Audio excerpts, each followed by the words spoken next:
Yes, good afternoon, class. My name is Max Eckerson, and I am here to discuss the professional counseling skills video. And so let's just jump into the first question. The first question is, are the sessions you watched similar to what you imagine a counseling session to be? Why or why not? So to me, this is a twofold question is, yes, I did expect that there was going to be kind of the environment that was there. It just seemed, the chairs were there, and it seemed like it was more just at a college or maybe a university office. And so I was kind of expecting that, and it kind of seemed very similar to what a person might see in different movies and videos of, and so that's kind of what I expected, and so that's why I was kind of expecting that. But then the no part is that, when I've experienced counseling for myself, when so I would go to my counselor's office, and it almost felt like a living room. It was still very professional, and I knew that this person was my counselor, but I also felt comfortable in the place that I was at. And if I was in the videos, and I wouldn't feel as comfortable if I was in, in these sessions. So that is the part that I didn't. So I did expect that, but I also didn't, just because of my own personal experience. I just experienced a different environment. So going into the next question is, from your readings in Chapter 8, what skills and counselor characteristics did you notice? So a few of them that I did notice was from the first stage, and that was establishing a relationship with a client. And I felt like each counselor did a very good job at doing that. That they maybe previously had that, just that relationship, or in that moment that they were really building that relationship. So I think each counselor did a really good job at that. Each counselor paid attention.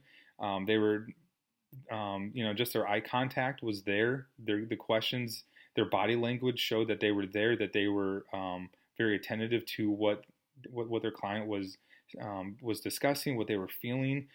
To go with that too, they also felt empathy, and you could tell and using their characteristics, using their personality, that they showed that they did have a concern for them, that they did have empathy for what they were walking through and what they were wanting to express, and able to let their feelings come out. So each counselor did a terrific job at that. And then each counselor checked their understanding. They would ask questions and dive in a little deeper. So, I know in a couple sessions, especially, I think the first and second one, they would ask the understanding questions of, so I'm hearing you say this, is this what you were saying? Just to clarify, so that, so that was some of the skills that I noticed. So for questions 3, what differences and similarities did you note between the 3 counselors? And so a few of the similarities that I kind of just went over a little bit was that each counselor showed the understanding.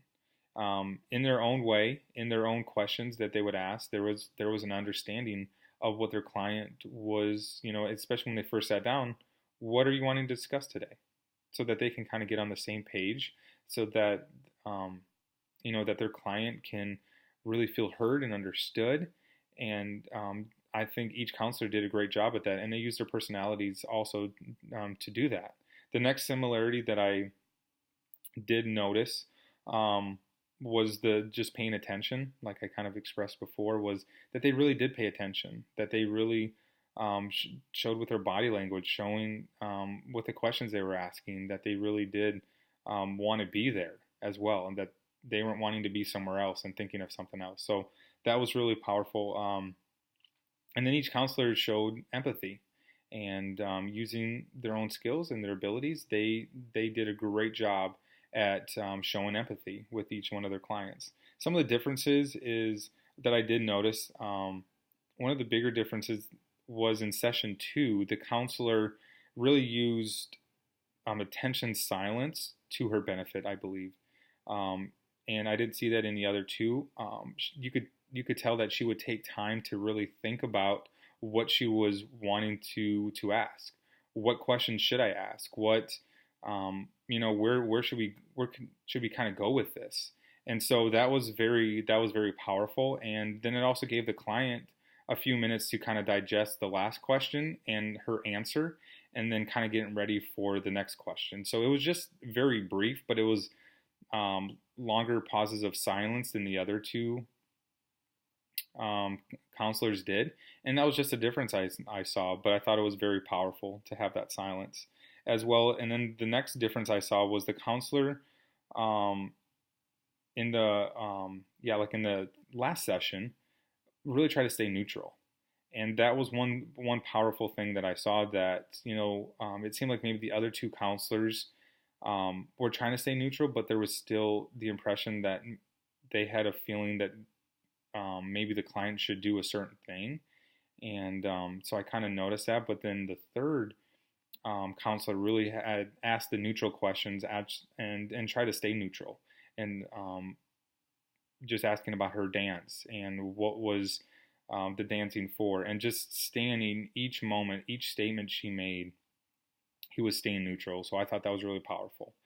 And then, so the last part of it is to ask a question. And so this is a question I've always kind of had in my mind, and as I've been able to observe different counselors, just wanting to see. So if you come out from a really emotional session, a difficult session, and you have about 10 minutes between your next session, you have to use that time to prepare, take out the notes from your previous one if you've had them, or if you have also, maybe this is your first time with this client, being able to take those 10 minutes to really focus in. So how does the counselor, what's the best way in those few minutes you have to push away all the feelings you had, all the empathy, all the difficult, maybe almost draining moment in that session?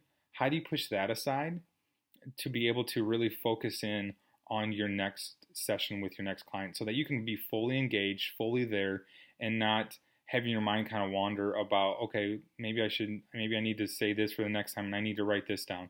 What is the best way to do that? And I'm just wondering how you do that and how you have done that in your past sessions. So thank you guys so much for watching the videos.